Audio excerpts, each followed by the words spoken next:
J'en suis venue au yoga, j'ai fait une rencontre. J'étais avant jardinière paysagiste et puis j'ai fait une rencontre avec une femme qui était brésilienne. Elle était enseignante de yoga depuis 20 ans. Et là, je lui ai demandé mais qu'est-ce que c'est? Est-ce que tu peux m'enseigner? Et à ce moment-là, on fait un échange. Et on a fait un échange, donc je faisais du jardin chez elle et puis en échange, elle me donnait des cours de yoga. Ça m'a tellement plu en fait ce qu'elle m'a donné. Elle m'a donné 7 cours. Et sur ces 7 cours, je me suis dit c'est ça que je vais faire. C'est ça que je veux faire. T'es là, tac. Voilà, super, sans bouger les mains. Vas-y, vas-y, c'est bien. Super, super, super. Là, reviens. Bouge pas les mains. Vas-y, reviens. Super. Là, reste là, reste. Ouais, super. Regarde là. Ben, j'ai rencontré des textes, et les textes, des textes sacrés. Mais ça m'a vraiment parlé sur le plan de l'authenticité et d'une vraie sincérité. J'ai été formée par Françoise Mazet, qui est une très très bonne enseignante. Comme c'est une dame assez âgée, je me suis dit, oulala, ce yoga, ça va être un yoga de mémé. Parce que c'était un yoga qui était très, très lent. Moi, je suis quelqu'un d'intense. Enfin, moi, j'avais besoin de vivre les choses intensément. Et je ne comprenais pas qu'on pouvait vivre le yoga d'une autre manière que intensément. Quand elle me proposait une posture, je lui présentais complètement autre chose avec beaucoup d'alignement, de tonicité, tout ça. Alors qu'elle me proposait justement de lâcher prise, quoi. Elle me disait justement, respire dans ton bras, lâche le bras, bye. Et moi, j'étais là, mais qu'est-ce que c'est que ça? C'est un yoga de mémé, ce truc. Voilà. Peut-être là, tu peux aller chercher des bâillements, des soupirements. Il y en a plein. Il y en a plein. Vous pouvez aller les chercher, voilà. Alors autant ça soupire et après vous pouvez faire venir des bâillements, des soupirs. Ça n'a rien à voir avec l'ennui. C'est vraiment se détendre, se relâcher. À un moment donné, je me suis dit, ok, elle me demande de respirer dans mon bras, de lâcher mon bras, de bâiller. On va le faire. Et là, j'ai compris que ça lâchait, ça bâillait, je soupirais et je me suis dit, mais en fait, c'est ça qu'on cherche. C'est lâcher, c'est bâiller, c'est ressentir en fait et c'est pas être dans la perfection. Maintenant, on a pris l'habitude de pratiquer beaucoup les yeux fermés. On n'est pas dans le regard des autres et dans le faire, faire bien, faire pareil, etc. On est plus dans l'écoute. Bon, et évidemment, si c'est pas parfait, c'est pas le problème. On va tirer le talon gauche vers l'arrière. Au niveau des adducteurs, le psoas. Vous repassez le genou sur le sol. Oui, je suis quelqu'un de déterminé. Quand j'ai envie de faire quelque chose, je lâche pas, même si parfois même si c'est difficile, je lâche pas, j'ai foi en ce que je fais. Vous mettez le maximum de poids dans vos talons et vous allez vous laisser déposer sur le sol. Et je me rends compte que c'est en rencontrant le yoga que cette force, oui, elle est là, mais je peux l'utiliser autrement en fait, et que peut s'établir de la douceur.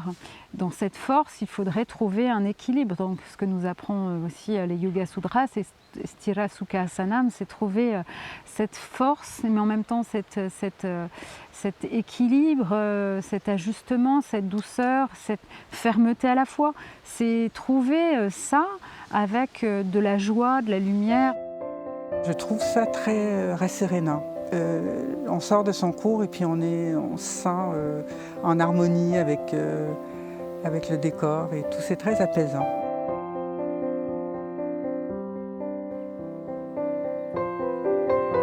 Le Kurma Yoga, ce sont c'est sur des poussées fondamentales. Donc on a des poussées, puis en même temps des pressions, des poussées, des pressions sur le corps qui font que le corps, à un moment donné, c'est comme deux personnes qui tirent sur une corde. Et puis, comme c'est soi contre soi, on tire la corde, mais c'est soi avec soi, quoi. Donc, à un moment donné, on lâche. Tu te retrouves d'un seul coup dans le vide où tu lâches. Tu donnes une dernière poussée pressée, pousser, presser, pousser. On descend dans l'espace ventre et on va placer ses mains ouvertes, paume de main tournée vers le ciel, sur le bas des cuisses. On peut arriver au cours de Pélagie un peu tendu, un peu stressé. Bon, la journée n'a pas été toujours facile. Et on retrouve la paix très rapidement, on rentre en soi-même, le monde extérieur disparaît complètement.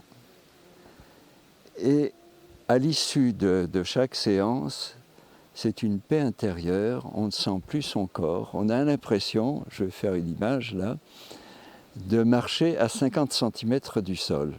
Et ça m'arrive très souvent à la fin de chaque séance. À ce moment-ci de notre vie, sur le plan de l'exercice, à part la marche, pour être en prise directe avec la nature, le yoga est vraiment ce qui me convient le mieux. Et je trouve que ça c'est une chose qui est très très bien pour le yoga, c'est qu'il n'y a pas d'âge pour le pratiquer. Il y a les scratchs qu'il faudra mettre sur une des chevilles, peu importe laquelle, droite à gauche, on s'en fout. Par contre, il ne faut absolument pas monter sur les paddles tant qu'ils ne sont pas sur l'eau. Voilà, parce que les copines là tout à l'heure, il vous faudra accrocher le paddle par l'arrière. Je l'ai proposé aux ados parce que d'amener le yoga tout simplement dans les écoles, ça se fait très peu. Il y a très peu de gens qui l'ont amené dans les lycées en tout cas. Et j'ai trouvé que par le moyen de l'eau, le moyen le fait d'être sur une planche, d'être en équilibre sur une planche, c'était à la fois plus ludique, plus plaisant pour les jeunes et que ça pouvait amener un plus en fait.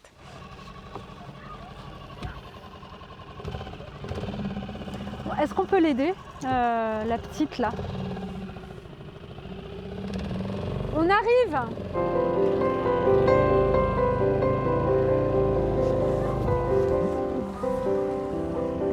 Voilà, c'est bien.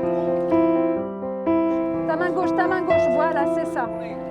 T'as une place, tu vas avoir une place vers l'avant là. Super, vas-y.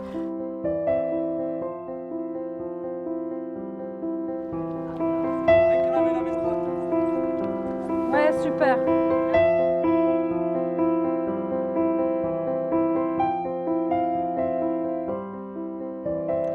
Et là, vous allez pousser sur le paddle, c'est-à-dire que vous êtes le prolongement de votre paddle. Ouais, c'est ça. Lara, tu sens que c'est pas bon? C'est Lara, hein?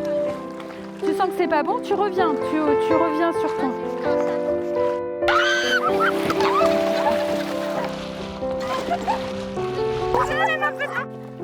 On va former une coupe, on va expirer, c'est comme si on ramenait toute une lumière vers nous. C'est comme un calice en fait, c'est une coupe de lumière. On ramène toute cette lumière à l'intérieur. Ils ont accueilli mes propositions de rester assis en silence, de pouvoir descendre aussi en eux, d'écouter ce qui se passait, de pouvoir ressentir, d'abord d'écouter, de ressentir l'effet de l'eau, soit sur les mains, de l'air, s'il y avait du froid, puis après de pouvoir se relier à sa respiration. De là après c'était descendre aussi à l'intérieur de soi pour voir si éventuellement il y avait des choses là qui venaient ou si c'était de la joie, c'était de la joie, voilà. Puis si c'était de la colère après un copain ou je sais pas, une situation, c'est aussi de se reconnecter à quelque chose qui était là, qui vivait. Et là, tu vas te relier à la sensation, à l'émotion, à la chose qui te titille. Les élèves ont été enthousiastes, ils ont été très participants, avaient des a priori au départ, ils ont découvert une activité qu'ils ne connaissaient pas et ils ont pris beaucoup de plaisir. Oui, il y a une satisfaction et une fierté parce qu'ils reviennent en nous disant ah, finalement c'était génial alors que certains ne voulaient pas la faire et c'est un dépassement individuel pour eux. Que chacune de mes cellules soit créatrice, que chacune de mes cellules soit en sécurité.